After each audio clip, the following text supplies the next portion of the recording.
इसको अध्ययन हम लोग करेंगे। अध्ययन करने के बाद जो इस देश के नियम और कानून है उसके आधार पर काम होना चाहिए, क्योंकि इसी प्रकार के 3 प्रकरण सुप्रीम कोर्ट में चले हुए हैं।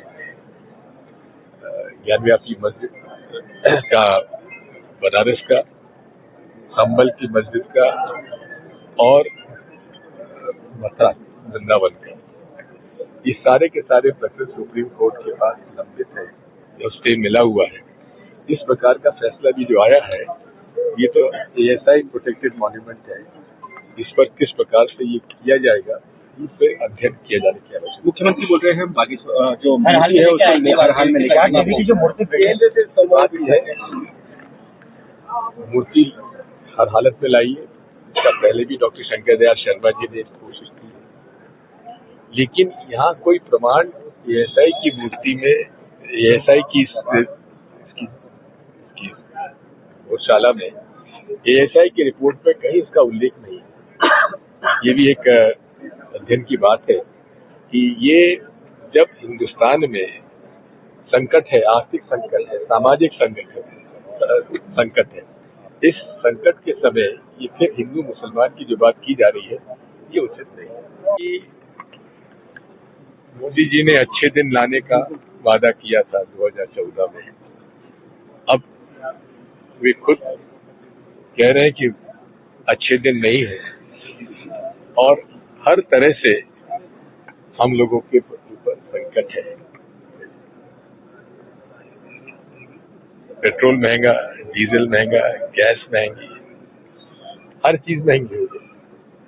और अब तो पहले तो कहते कि कांग्रेस के लोग मंगलसूत्र चुरा के ले जाएंगे, अब तो उन्होंने कह दिया तो ना तुम सोना खरीदो, ना विदेश जाओ, ना ये करो ना वो करो, तेल कम खाओ, तली हुई चीजें कम खाओ। ये भारत में जो विकसित भारत की बात करते हैं, आज पूरे तरीके से भारत की जो अर्थव्यवस्था है बिगड़ती जा रही है।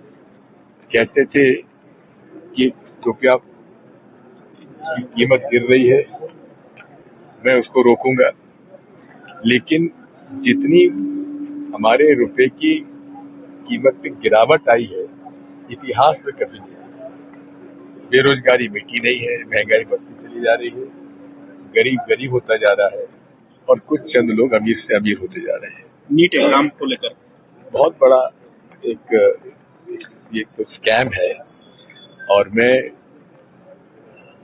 संसद की पार्लियामेंट्री जो स्टैंडिंग कमेटी होती है, स्थायी समिति एजुकेशन की, हायर एजुकेशन की, उसका मैं अध्यक्ष हूँ और हमारे 2024 की रिपोर्ट में विस्तार से हमने वो कदम उठाने के लिए कहे थे जिससे कि इसको रोका जा सके। लेकिन मुझे इस बात का दुख है कि सुझाव देने के बाद भी संसदीय समिति में, जिसमें कि सभी पार्टी के सांसद होते हैं, उन सब ने मिलकर हमने यूनानिमस रिपोर्ट दी थी किस प्रकार से नीट में रोके जा सकता है, लेकिन उसको माना नहीं गया है, जिसकी वजह से बार बार नीट के एग्जाम में पेपर लीक हो रहा है। कितना बड़ा धोखा है हमारे युवाओं के साथ, छात्रों के साथ, उनका भविष्य बिगड़ रहा है। इतनी मेहनत के साथ करते हैं और अब जो लोग कर रहे हैं वो सब पहचाने चेहरे हैं। वो खुद कह रहे हैं साहब हमको छोटे लोगों को पकड़ा जा रहा है, बड़ी मछली छूट रही है। बड़ी मछली कौन है?